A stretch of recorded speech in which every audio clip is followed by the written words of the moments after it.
અંબાલાલ પટેલે 2 દિવસ પહેલાં કરેલી આગાહી સાચી પડી. કચ્છમાં ધોધમાર વરસાદ. હવામાન વિભાગે વધુ 2 દિવસ આગાહી લંબાવી. જુઓ કેટલો વરસાદ પડશે. 14 એપ્રિલે વલસાડ, નવસારી, સુરત, ભરૂચ, ગીર સોમનાથ, દાદરાનગર હવેલી, ભાવનગરમાં હળવા વરસાદ થવાની આગાહી કરવામાં આવી છે.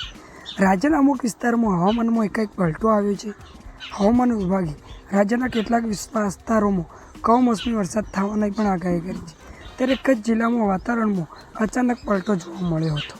કચ્છના ભચાઉ શહેરમાં બપોરથી જ વાદળછાયા વાતાવરણ વચ્ચે કમોસમી વરસાદ વરસ્યો હતો. ભચાઉ, ચિરઈ, ચોપડવા અને લોણાવા સહિતના ગ્રામ્ય વિસ્તારોમાં પણ વરસાદી ઝાપટા પડ્યા હતા. આ સિવાય 14 એપ્રિલે પણ વરસાદ પડવાની શક્યતાઓ છે.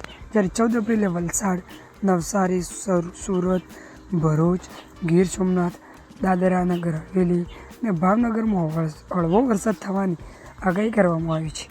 સૌરાષ્ટ્રમાં અમરેલી, ભાવનગર અને ગીર સોમનાથમાં ભારે પવન અને ગાજવીજ સાથે વરસાદ વરસી શકે છે.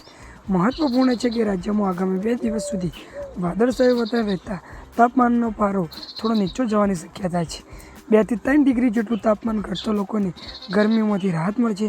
જ્યારે 2 દિવસ બાદ 2 થી 4 ડિગ્રી તાપમાન વધતો લોકોને હીટવેવનો પણ અહેસાસ થશે.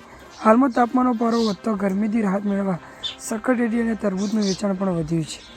આ જ સાથે અંબાલાલ પટેલે 17, 18 અને 19 એપ્રિલે પણ ભારે વરસાદની અને વાવાઝોડા સાથે વરસાદની પણ આગાહી કરેલી છે.